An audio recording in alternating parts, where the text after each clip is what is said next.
4 दिन तक चलने वाला छठ पर्व आज समाप्त हो गया है। तो छठ पर्व के समापन के अवसर पर मैं लोगों के चेहरे पर संतोष और उत्साह मिश्रित खुशी मैं देख रहा हूँ। खुशी इस बात की है कि उनको मेला घूमने को मिल रहा है, खुशी इस बात की है कि बच्चों को खेलने का मौका मिल रहा है, खुशी इस बात की है कि महिलाओं को एक बार फिर से सौंदर्य करने का मौका मिल रहा है, खुशी इस बात की भी है कि बिहार का सबसे सुस्वादु व्यंजन ठेकुआ खाने का भी मौका मिल रहा है, जो कि बिहार का एक ब्रांड है। छठ पूजा बिहार का ही पर्व नहीं है, बल्कि आज यह पूरे भारत का पर्व बन गया है। और यह पूरे भारत का ही नहीं है, विश्व के अनेक कोनों में यह छठ पर्व मनाया जाता है, क्योंकि बिहार के लोग और बिहारी जहाँ जहाँ भी गए साथ साथ में अपनी जीवनचर्या लेके गए हैं और अपने साथ साथ छठ पर्व को भी लेके गए हैं। तो अपने साथ साथ वो अपनी संस्कृति को भी लेकर गए हैं और जहाँ भी गए हैं वहाँ पे छठ पर्व मनाया जाता है। और इससे भी बढ़कर ऐसा कह सकते हैं कि छठ पर्व बिहार के लिए एक अभिमान है, एक गौरव है। कैसे? वो ऐसे कि जहाँ जहाँ भी बिहारी गए हैं वहाँ वो लोग छठ पर्व तो मना ही रहे हैं, इसके संदेश को फैला ही रहे हैं, लेकिन साल में एक बार बिहार के लोग, बिहारी लोग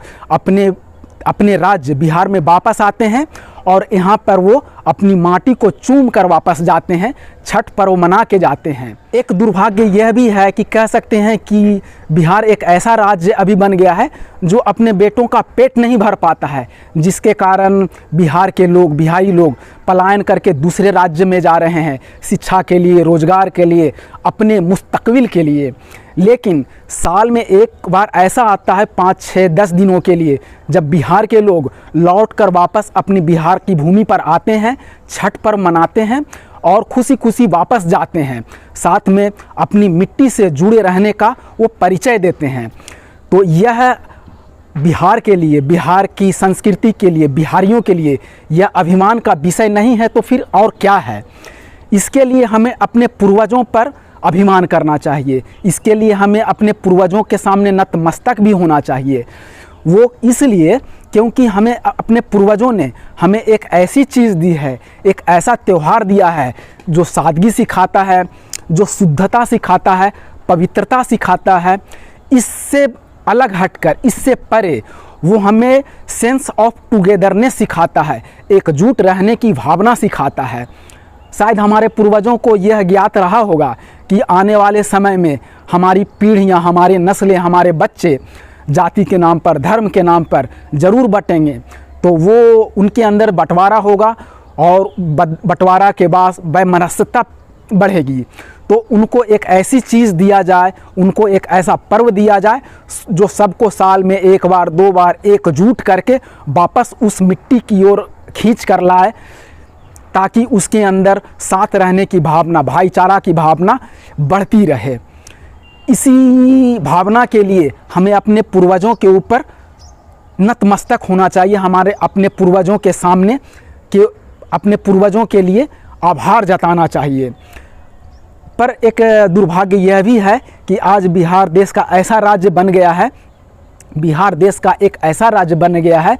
जो अपने बच्चों का पेट नहीं भर पा रहा है। तो इसका कारण हमें अगर तलाशे तो शायद हमारे नेताओं की नपुंसकता ही कारण नज़र आएगा। लेकिन इस कारण को भी परे हटकर जब हमें यह पता चलता है कि बिहार अपने बेटों को विस्मृत कर दिया है, बिहार अपने बेटों को भुला दिया है, उसका पेट भरने के लिए शायद सक्षम नहीं है, इसलिए बिहार के बच्चे बाहर जाते हैं अपना पेट भरने के लिए। लेकिन बिहार के बेटे कभी बिहार को भुलाए नहीं हैं और जब जब छठ पर्व आता है तब तब वो बिहार आते हैं, अपनी मट्टी से, अपने ज़मीन से, अपनी संस्कृति से जुड़ाव होने का परिचय देते हैं। यह पूरे बिहार के लिए, ये पूरे बिहारियों के लिए एक गौरव की बात है। तो छठ के इस महत्व वाले दिन पर, इस महत्वपूर्ण वाले दिन पर मैं हमेशा भावुक होता हूँ और